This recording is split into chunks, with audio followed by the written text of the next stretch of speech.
students. So let me explain you the new words, okay, of my elder brother poem. Already we have done some new words, that means difficult words already we have done, right, of page number 65 and 66. Now I'm giving you the difficult words of the remaining pages, okay. Some words are extra from the new words that are given in the book, that is on page number 70, okay. Some words are extra from that. Okay, first word is schedule. Schedule का meaning होता है time table. That means particular time जिस पे हमें कोई काम करना होता है, वो हो गया हमारा schedule, right. Like for example, give me the schedule of tomorrow's meetings. कल के मीटिंग्स का मुझे शेड्यूल दे दीजिए, ठीक है. समय सारणी बोलते हैं इसको हिंदी में. Next is essay. Essay means compositions on any subject. निबंध, पैराग्राफ, किसी उस पर किसी भी टॉपिक पे, किसी भी सब्जेक्ट के किसी भी टॉपिक पे हम कोई लाइन, कुछ लाइंस को एक साथ कलेक्ट करके लिख रहे हैं, ठीक है, राइट कर रहे हैं, पैराग्राफ राइट कर रहे हैं, तो उसे हम बोलते हैं एसे, ठीक है. For example, right an essay on discipline. Discipline पे एक ऐसे लिखो. Right an essay on punctuality. Right an essay on yourself, ठीक है. तो अपने ऊपर एक ऐसे लिखो, तो डिफरेंट, इसे हम बोलते हैं हिंदी में निबंध. Next is mastered. Mastered means gain expertise. A person who is expert in doing something. एक पर्सन जो किसी काम को करने में एक्सपर्ट हो गया है, that then we can say that person is mastered in that thing, has mastered. तो इसका मतलब उसने उसमें महारत हासिल कर ली है, निपुण होना किसी काम में, ठीक है. निपुण मतलब very, to be very good in something, okay. Like for example, he is mastered in playing chess.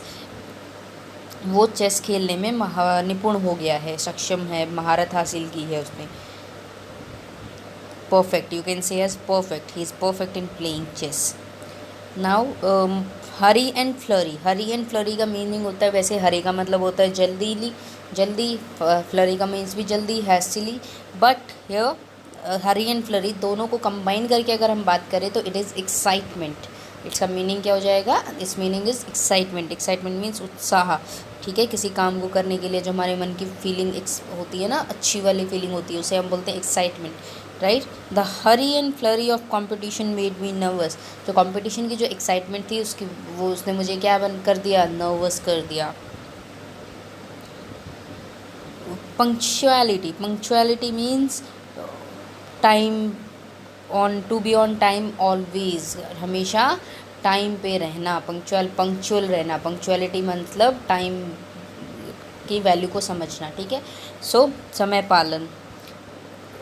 One should know the importance of punctuality. सबको क्या है? पंक्चुअलिटी की इम्पॉर्टेंस पता होनी चाहिए. One should know the importance of time. Punctuality is equal to time. Punctuality को हम equal to time कह सकते हैं.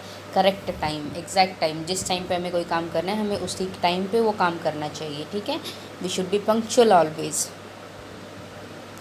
एग्जामिनर्स. एग्जामिनर्स होते हैं पर्सन हु टेक्स एग्ज़ाम्स, जो एग्ज़ाम्स लेते हैं, हमारा कंडक्ट करवाते हैं हमारा एग्ज़ाम, दैट इज़, उनको बोलते हैं हम परीक्षक, right. The examiner of today's exam was very strict. जो आज के एग्ज़ाम के जो एग्ज़ामिनर थे वो बहुत ज़्यादा स्ट्रिक्ट थे, ठीक है. एग्ज़ामिनर मतलब जो ऑर्गेनाइज़ करवाते हैं आपका एग्ज़ाम. एक होता है इन्विजिलेटर, जो आपके क्लास में present हैं as exam, he is taking the exam in your class. But the persons, the authority members who are organizing the exams, that are examiners, ठीक है. जो बाहर से आ रहे हैं आपका बाहर एग्ज़ाम कंडक्ट करवाने के लिए, that is examiner, okay. Yes. Spare. Spare का मतलब होता है टू सेव समबडी, किसी का बचाव करना. To leave somebody, to save somebody from something. The police is not going to spare the thief. Police जो है वो स्पेयर थीव को नहीं छोड़ेगी, चोर को. अच्छा, एक और चीज़ आपको मैं क्लियर कर देती हूँ. Let me clear one thing. Spare जो होता है ना, स्पेयर वर्ड, वो 90% हम सेव जो होता है, सेव का मतलब बचाना, ठीक है, और स्पेयर का मतलब भी. बट स्पेयर जो होता है वो 90% हम नेगेटिव केसेस में ज़्यादा यूज़ करते हैं. Like I am not going to spare you if you dare touch my brother. अगर तुमने मेरे भाई को हाथ भी लगाया तो मैं तुम्हें नहीं छोड़ूंगा. I am not going to spare you if you will fail in the exam. मैं तुम्हें नहीं छोड़ूंगा अगर आपने, नहीं बचाऊंगा, नहीं छोड़ूंगा अगर आपने तुम एग्ज़ाम में फेल हुए तो, ठीक है. तो दिस टाइम 90% ज़्यादातर केसेस में स्पेयर जो है वो नेगेटिव वर्ड यानी नॉट के साथ ज़्यादा यूज़ होता है, ठीक है, जिसमें सेंटेंस में नॉट होता है नेगेटिव सेंटेंस में, ओके. तो तो आई होप आपको न्यू वर्ड्स समझ आए हैं। तो ये आपको न्यू वर्ड्स जो हैं वो कॉपी में राइट करने हैं, ठीक है, with meaning, English meaning only, not no need to write Hindi meaning, right इधर English meaning also, and 1 sentences of each new word you have to form by yourself। एक सेंटेंस जो है वो आपको खुद से फॉर्म करना है, don't copy my sentence, okay, the sentence should be your on, okay.